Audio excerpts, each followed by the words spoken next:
Maya Thompson had always believed the universe gave warnings before chaos, small whispers, subtle signs, gut-deep nudges. But the night she met Jinwoo Kwon, there were no warnings. No red flags, only a pair of dark eyes that felt like fate and danger woven into human form. And now, 2 months later, she stared at the pregnancy test in her shaking hands. 2 lines. Positive. The one thing that shouldn't have been possible. The one thing that changed everything. Her breath stuttered as she backed into the wall of her Seoul apartment, the city's neon glow slicing through the blinds, painting her face in trembling bands of pink and blue. Her heart slammed against her ribs. She whispered the words out loud, as if they might reshape into something different. I'm pregnant. With his child. Her knees buckled, and she slid to the floor, clutching the test to her chest. She hadn't even known his full name until that morning. All she had was the pendant he left behind, a black dragon curled around a white chrysanthemum, beautifully carved in silver. The symbol of a world she didn't know existed that night. A world she didn't belong to.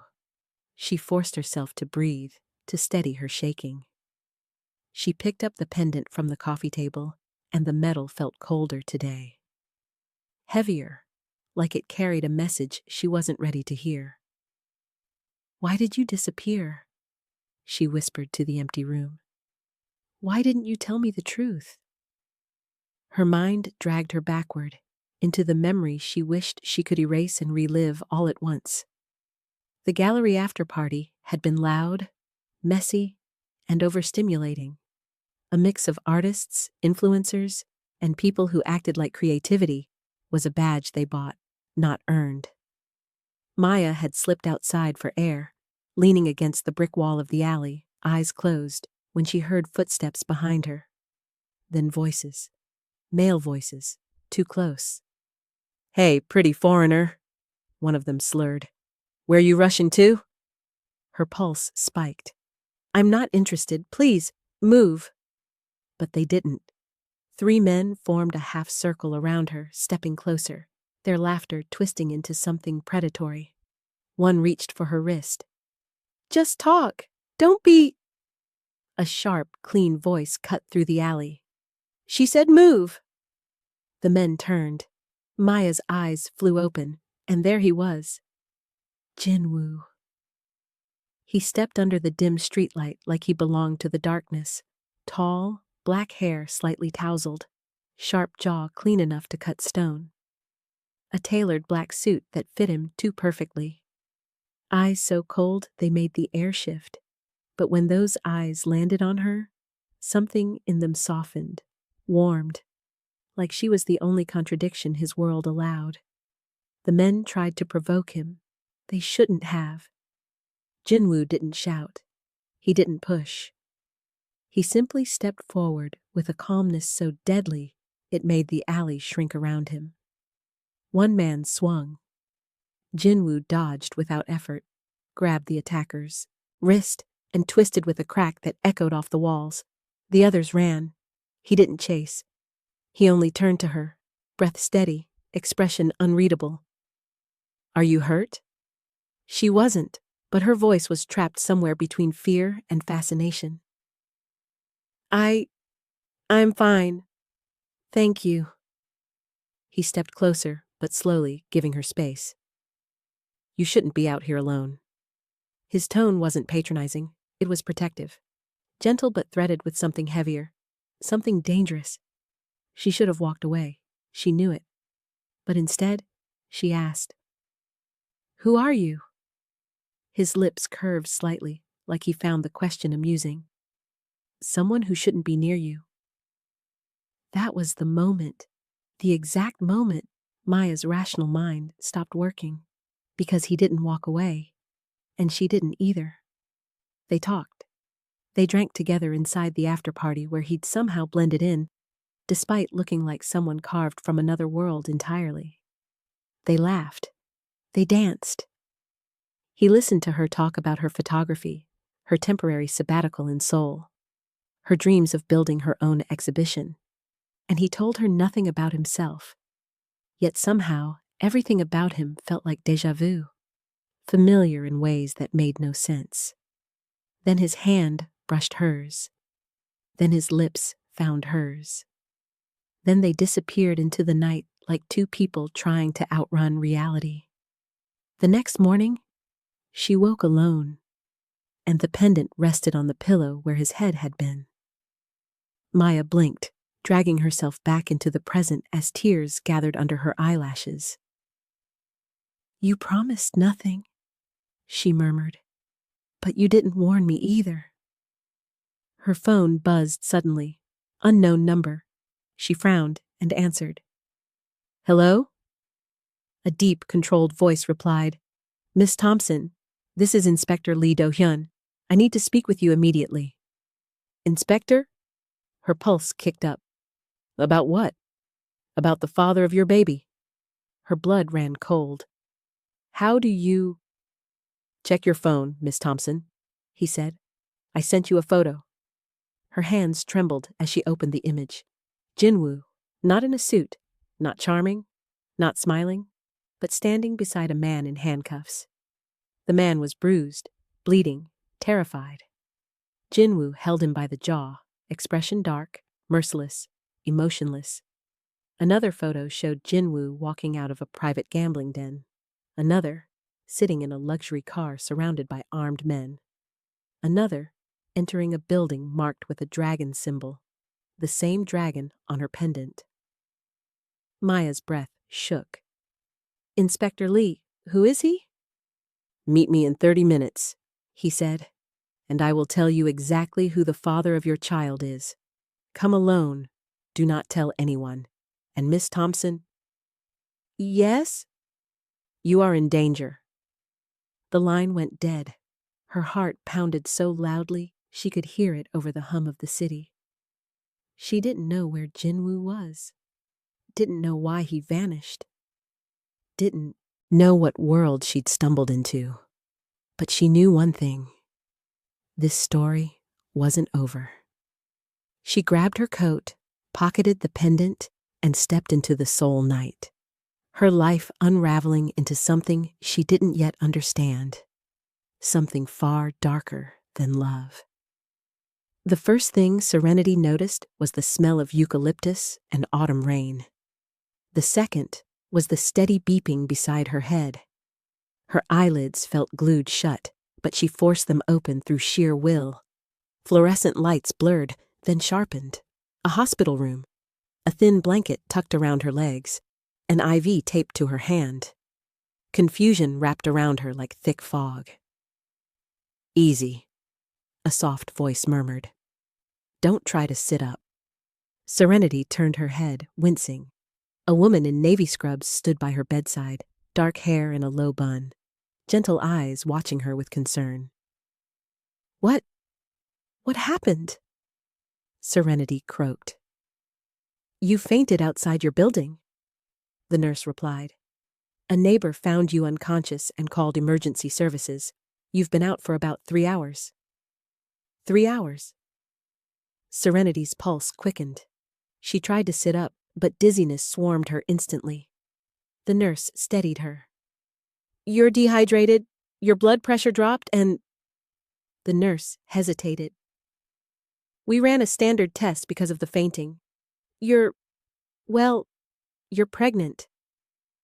Everything inside Serenity stilled. The room dimmed, tunneled, then snapped back harshly. "Pregnant?" she whispered. The nurse nodded carefully. "Yes, roughly 6 or 7 weeks based on the preliminary scan." 6 to 7 weeks. Her stomach dipped into a free fall. That night, that one night. Kai. Her voice was barely a sound. "That can't be, But her breath ran out before her lies could form. The nurse offered a compassionate smile before stepping back.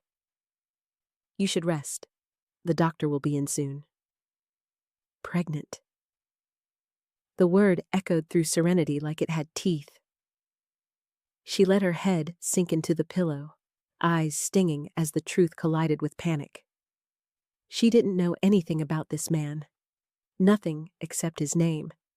And she wasn't even sure that was real. She didn't know where he lived, what he did, who he was, or why his last kiss had felt like a promise he never intended to keep. A tear slid down her temple. Kai had vanished, and now she was carrying the child of a ghost. The door opened again. Serenity braced herself, but it wasn't the nurse. A tall, older man stepped in, wearing glasses and a long coat. His presence shifted the air, steady, patient. "Miss Hale," he said kindly. "I'm Dr. Min Jae-sung. I'm here to go over your results." Serenity forced herself upright, tucking shaking fingers beneath the blanket. "I'm fine," she said quickly. "I just need water and to go home." Dr. Min gave her a knowing look. "Shock is normal, but you fainted because your body is under strain. You need rest, and you'll need follow-up appointments." "I can't stay," Serenity insisted, her voice trembling. "I have work. I have a life. I don't even know how this happened." Dr. Min raised an eyebrow. "I can explain the biology if you'd like." She almost laughed, or cried. She wasn't sure which. "No, this is a mistake." He pulled a chair beside her bed. "You're healthy. The baby appears stable. But emotionally, you look overwhelmed. Is there someone who can be here with you?" Her throat tightened. "No, there's no one." The doctor softened. "Well, you won't make any decisions today. Drink water, rest, and when you're ready, speak to someone you trust." Someone she trusted. Serenity could barely trust her own breathing. The doctor patted her hand before leaving. Silence settled around her, a heavy, suffocating kind. Serenity pressed a palm against her flat stomach, heart pounding. "Why did you disappear?" she whispered to the empty room. "Who are you, Kai?" Her memories replayed like a broken film reel. His voice, his touch, his mysterious flashes of danger wrapped in charm. She remembered how he looked at her, like she wasn't just someone he met at a routine conference, but someone important, someone who mattered. Had any of it been real? Or was she just naive enough to fall for a lie wrapped in a perfect jawline?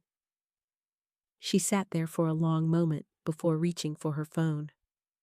Notifications flooded the screen. Calls from her boss, 2 texts from coworkers asking why she didn't show up. Then she saw it, a number she didn't recognize. One single message, sent 4 days ago, right before he vanished. She opened it. "If anything happens, don't look for me." Her blood froze. This wasn't romantic. This wasn't accidental. This wasn't normal. Kai hadn't just run away. He had been warning her. Serenity's stomach twisted violently. She tossed the phone aside, emotions ricocheting inside her until they overflowed. Tears came hot and fast. She didn't want to cry. She hated crying. But she couldn't hold it back anymore. After several minutes, she wiped her face and inhaled shakily. She needed to get out of here. She buzzed for discharge papers. The nurse hesitated, but complied. Less than an hour later, Serenity stepped out of the hospital, the cool autumn night brushing her cheeks like a fragile comfort. Her phone buzzed again. A second message, from an unknown number, different this time. "Stop asking about him." Serenity froze. She hadn't asked anyone, not a single soul. She hadn't told anyone anything. She hadn't even processed her own reality yet, but someone already knew. Her hands trembled as she typed back. "Who is this?" 3 seconds passed. 5. 10. A reply came. "You're in danger." Serenity's breath hitched. Her heart slammed against her ribs. She spun around, scanning the street. A few cars drove by. A man on a bicycle passed. A couple walked hand in hand, but no one looked suspicious. Another message. Go home, lock your doors, don't speak to anyone. Serenity swallowed hard. Where is Kai? She typed. Tell me where he is. This time, the response took longer. Almost a full minute. Dead. Serenity staggered, gripping a street lamp to stay upright. No, that couldn't be true. Kai wasn't dead. He couldn't be. Her eyes burned. Her chest caved in. Her knees nearly buckled again. A final message popped onto the screen. If you want to live, pretend you never knew him. Her breath broke. No, she whispered. The phone slipped from her fingers and clattered onto the pavement. She stared at it, heart hammering so loudly she could hear it in her ears. She wasn't imagining this. This was real. Someone was watching her. Someone knew about Kai. Someone knew about her fainting, her pregnancy, her confusion. Someone was tracking her. Serenity picked up the phone with trembling hands, shoved it into her bag, and forced herself to breathe. She needed to go home. She needed to think. She needed to figure out the truth. Because whatever that message claimed, she felt Kai wasn't dead. Her heart refused to believe it. She crossed the street quickly, every instinct telling her she was being followed.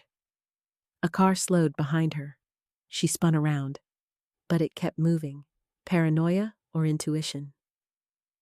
Serenity didn't know anymore.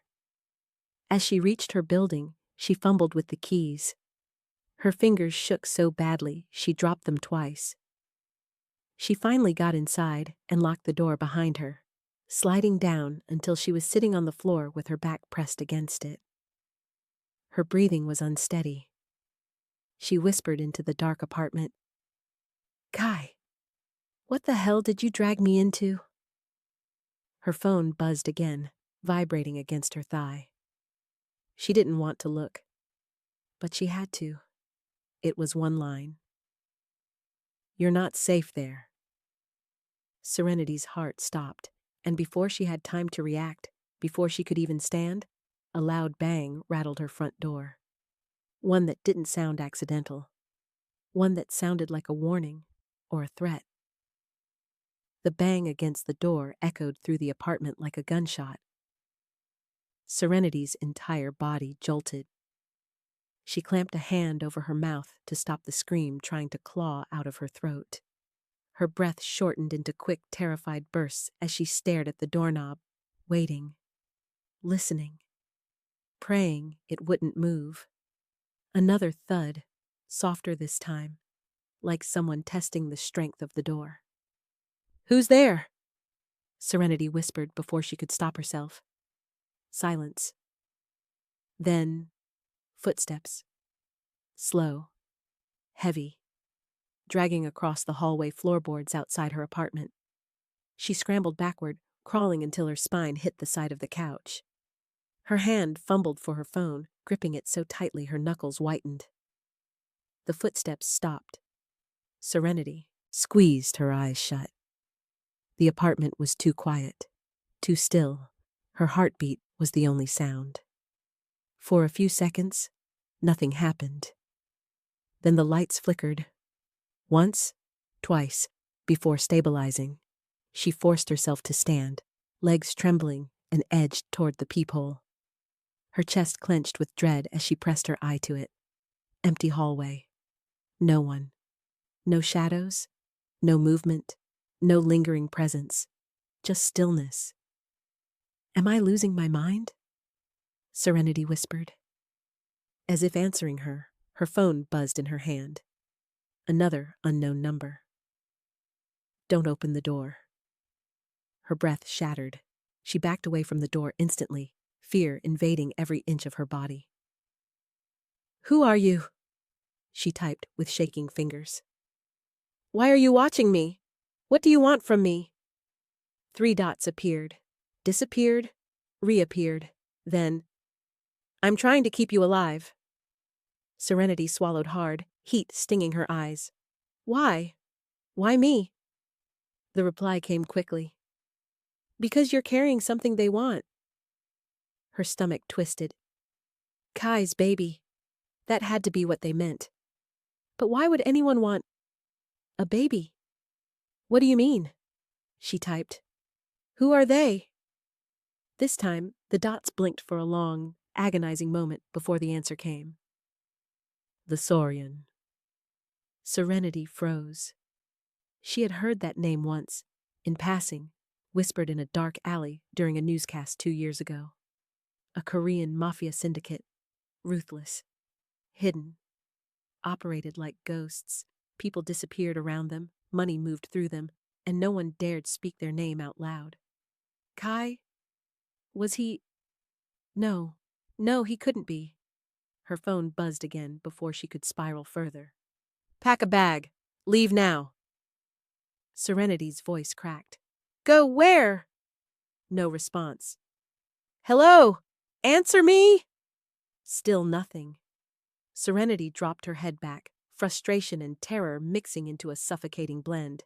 She couldn't trust this stranger, but she also couldn't ignore the fact that someone had been watching her apartment. Someone had tried to force the door. She needed a plan. Any plan. Her hands moved on instinct, grabbing a backpack, stuffing essentials. Passport, a few clothes, her charger, the envelope of savings she hid in a kitchen drawer. She hesitated, then slipped a small kitchen knife into the side pocket, just in case. As she zipped the bag, the lights flickered again. Her breath hitched. Not again. The apartment hummed with electrical tension like storms gathering. Then her phone buzzed once more. They're already inside the building. Serenity's stomach dropped so violently she almost collapsed. A second message appeared instantly. Back exit, now! She didn't think. She ran. She slung the backpack onto her shoulders and bolted for the kitchen door that led to the fire escape. Her fingers trembled violently as she twisted the lock. Before she could pull the door open, she heard movement behind her. In the apartment. Footsteps. Inside. Slow. Deliberate. Heavy. Serenity's blood turned to ice. No one else should be inside. No one else had a key. She turned her head slightly, pulse throbbing in her ears. The living room was dim, shadows stretching across the wall like long, reaching fingers. The footsteps came closer. She shoved the kitchen door open and stumbled onto the fire escape, breathing hard. The cold air slapped her face as she gripped the railing. She didn't look back. She didn't dare. She just ran down the metal stairs as fast as her shaking legs allowed. As she reached the second-floor landing, a deep voice boomed from her apartment. Serenity, hail! Her entire soul froze. That wasn't Kai. That voice was older, rough, commanding. She didn't stop. She didn't breathe. She flew down the remaining stairs, nearly missing steps, adrenaline shoving her forward brutally. She hit the ground level and sprinted through the alley behind her building. The wind whipped her hair as she ran until her chest burned, until the icy air stabbed her lungs, until fear carried her faster than her feet could keep up. Her phone buzzed again. She answered without looking. A voice, low, urgent, came through the speaker. Don't go to the street. They'll box you in. Who are you? Serenity cried breathlessly. Just tell me who you are. Someone Kai trusted, the voice answered, and someone he died trying to protect. Serenity's legs stumbled. Kai isn't dead, she choked out. I don't believe he is. He can't be. You don't know what you're involved in, the voice cut sharply. And I'm not explaining here. Turn right, now. She did. Her sneakers skidded on the wet pavement as she swerved into an even narrower alley between two buildings. The walls were damp and close, the darkness swallowing her. A car engine roared from the street behind her. More voices, footsteps, running. Oh, God. They're coming, she whispered into the phone. I know, the stranger said. Keep moving. At the end of that alley, there's a black door. It leads to a basement parking lot. I'll meet you there. Serenity didn't know if she could trust him, but she knew she didn't have a choice. She sprinted down the alley, her legs screaming. She slammed into the black metal door, shoving it with her full weight until it burst open. A dimly lit stairwell stretched downward. Serenity bolted inside. She descended the steps 2 at a time, heart thundering. When she reached the bottom, she burst into a wide underground parking garage. "Where are you?" she cried into the phone. "Keep walking," the voice said, "toward the pillar in the middle." She moved, eyes scanning every dark corner. Then she saw him. A tall man stepped out from behind a pillar, hood pulled low, face partly shadowed, but his posture was alert, calculating. He had an air of someone who had spent far too long looking over his shoulder. Serenity halted immediately. The man lifted one hand slowly. "Serenity Hale?" She tightened her grip on her bag. Her hand brushed against the knife. "Who are you?" she demanded. The man hesitated, then lifted his chin. "My name is Jiro." A beat. "I'm Kai's brother." Serenity's breath caught. "Kai had a brother?" Jiro nodded once, sadness flickering across his expression. "He didn't tell you?" "He barely told me anything before he disappeared," she snapped, emotion breaking through. "He lied, he hid, and now people are chasing me, and you expect me to trust you?" Jiro's eyes softened. "I don't expect trust, only cooperation. If you want to survive tonight, you'll come with me." Serenity shook her head, tears filling her eyes. "I don't understand any of this." "You weren't supposed to," Jiro said quietly. "Kai tried to keep you out of it." "Keep me out of what?" she demanded. Jiro looked at her for a long, heavy moment. Then he answered, "The Mafia war he started the night he met you." "The Mafia war he started the night he met you."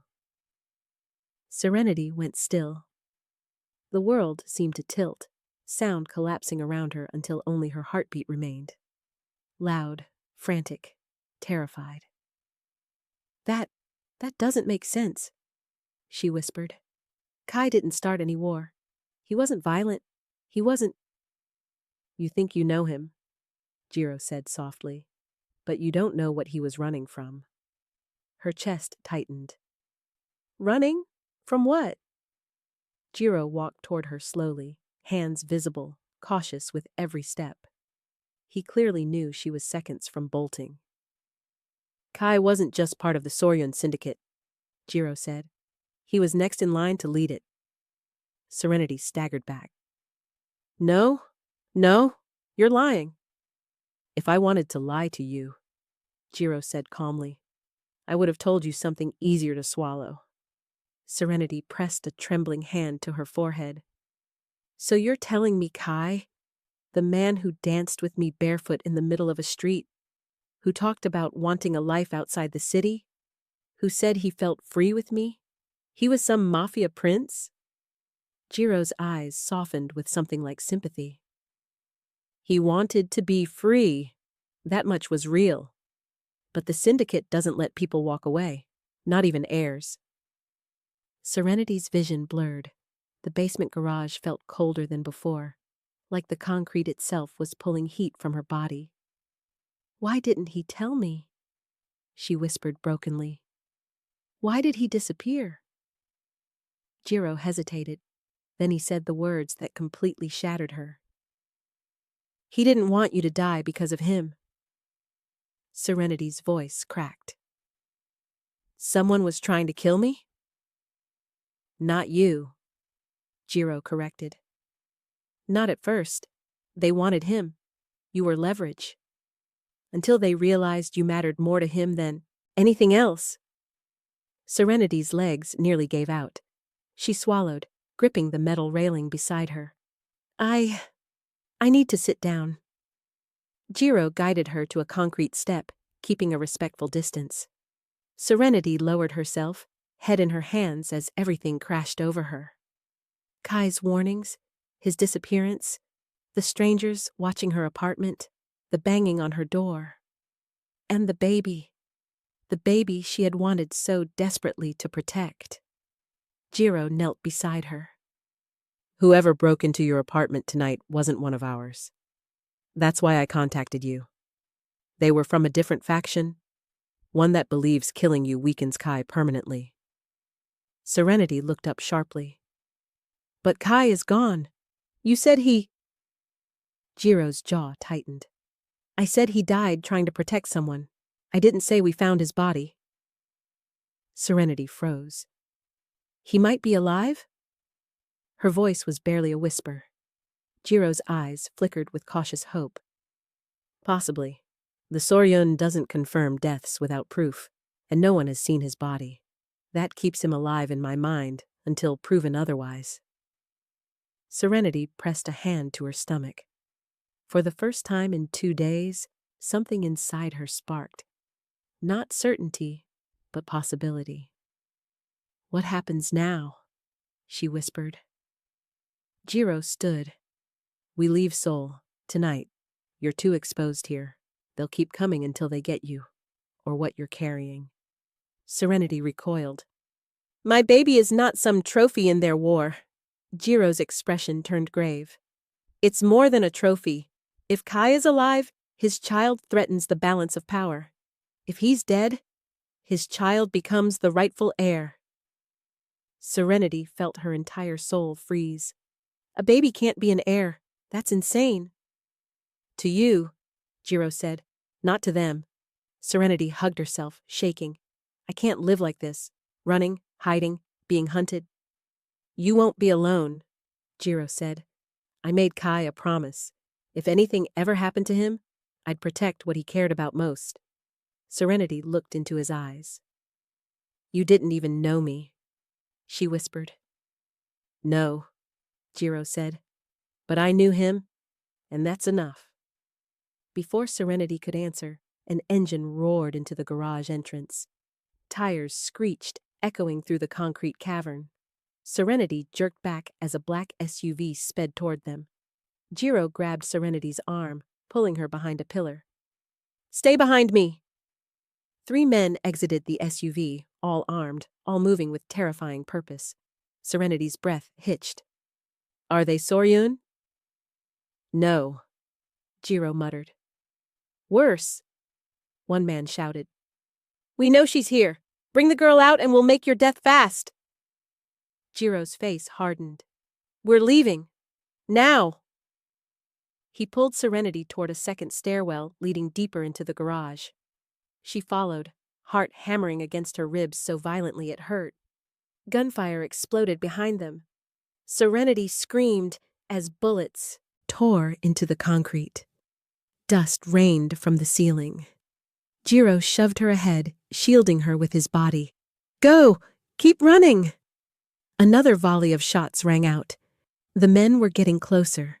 Their footsteps were heavy, confident, echoing like death coming for them. Serenity's lungs burned as she sprinted down the stairwell. She didn't stop until she burst into a narrow underground tunnel filled with pipes and flickering lights. It smelled like rust and damp earth. Jiro slammed the metal door shut behind them, locking it. This way. Serenity followed him through the maze-like tunnel system until the walls opened into a hidden loading dock. A motorcycle with 2 helmets leaned against a crate. Jiro tossed her one. Put it on. Serenity stared at him. I've never been on one of these. Then you'll learn in the next 10 seconds, Jiro said firmly. Because if they find this exit, we're dead. Serenity's hands trembled as she fumbled with the helmet straps. Jiro mounted the bike and held out a hand for her. Serenity, he said quietly. If Kai is alive, this is the only way to reach him. Her breath caught. You know where he is? No, Jiro said, but I know who took him. She climbed on behind him, gripping his jacket with everything she had. Who? Jiro revved the engine, jaw clenched. The same people who want you dead. Serenity's heart cracked open with terror and determination. Then let's find him, she whispered. The motorcycle shot forward just as shouts echoed behind them.